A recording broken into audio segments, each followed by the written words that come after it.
সুধীবৃন্দ, কৃতিত্বপূর্ণ অবদানের জন্য এই বছর অন্তর্বর্তী সরকার 6 জন বিশিষ্ট নাগরিককে মরণোত্তর স্বাধীনতা পুরস্কারে ভূষিত করেছে। তারা সবাই বাংলার সূর্য সন্তান। অধ্যাপক জামাল নজরুল ইসলাম একজন বিশ্ববরেণ্য বিজ্ঞানী। পৃথিবীর নামকরা সব বিজ্ঞানীরা তাকে চেনেন। তিনি সবসময় প্রকৃতি ও মানুষের কল্যাণে নিয়োজিত ছিলেন। আল মাহমুদ আধুনিক বাংলা সাহিত্যের অন্যতম উজ্জ্বল কবি। তার কবিতা বহু কবি, লেখক, পাঠককে অনুপ্রাণিত করেছে। বিশ্বের শীর্ষস্থানীয় বেসরকারি উন্নয়ন সংস্থা ব্র্যাকের প্রতিষ্ঠাতা স্যার ফজলে হোসেন আবেদ 1971 সালে বাংলাদেশের স্বাধীনতা যুদ্ধের সময় ও পরবর্তী সময়ে তিনি বাংলাদেশ গড়ার কাজে নিয়োজিত ছিলেন। লন্ডনের ফ্ল্যাট বিক্রির টাকা দিয়ে তিনি ব্র্যাক গড়েছিলেন। প্রান্তিক গরিব মানুষের জীবনমান উন্নয়ন সহ বহুমুখী কাজে ব্র্যাক এখনও গুরুত্বপূর্ণ ভূমিকা রেখে চলেছে।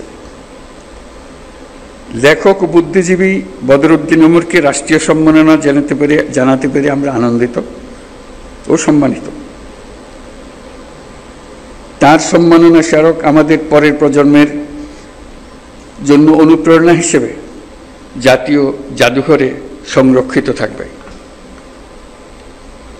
বাংলার সঙ্গীত ও আর্টের 2 উজ্জ্বল নক্ষত্র আজম খান ও নবের আহমদ। পূর্ব বাংলায় নবেরার হাতেই প্রথম ভাস্কর্যের উদ্বোধন হয়।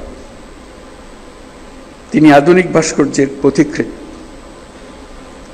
আর বাংলা পপ গানের সম্রাট আজম খান মহান মুক্তিযুদ্ধে গান গেয়ে এদেশের তরুণদের অনুপ্রেরণা জুগিয়েছেন। তিনি সমাজের বঞ্চিত মানুষের জন্য গান করেছেন।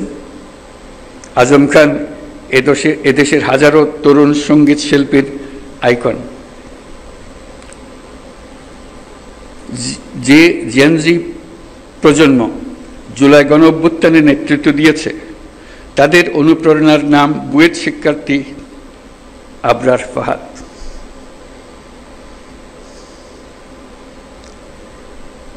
সে ন্যায় বিচারের জন্য, বাক স্বাধীনতার জন্য জোরালো প্রতিবাদ করে সন্ত্রাসীদের হাতে নিহত হয়েছিল।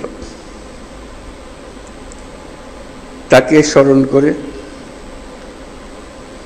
তাকে রাষ্ট্রীয় সম্মাননা জানাতে পেরে জাতি গর্বিত। যারা আজ এই সম্মাননা পেলেন তারা জীবদ্দশায় এই প্রাপ্তি দেখে যেতে পারেননি। এটা অত্যন্ত বেদনাদায়ক। আজকের দিনে তাদের অবদানকে আমরা কৃতজ্ঞতার সঙ্গে স্মরণ করছি। স্বাধীনতা পদক প্রাপ্তদের স্বজন যারা আজ এখানে উপস্থিত আছেন, তাদের প্রতি আমার শুভেচ্ছা ও সহমর্মিতা জানাচ্ছি। জাতীয় জীবনের বিভিন্ন ক্ষেত্রে অনন্য অবদানের স্বীকৃতি হিসেবে আজ আপনাদের স্বজনরা সর্বোচ্চ রাষ্ট্রীয় পুরস্কার পেয়েছেন। দেরিতে হলেও তাদেরকে এই স্বীকৃতি ও সম্মান প্রদান করতে পেরে আমরা সবাই আনন্দিত, দেশের সবাই আনন্দিত। তাদের কাজ যুগ যুগ ধরে প্রজন্ম থেকে প্রজন্মে তরুণদের মধ্যে অনুপ্রেরণা ছড়িয়ে দেবে।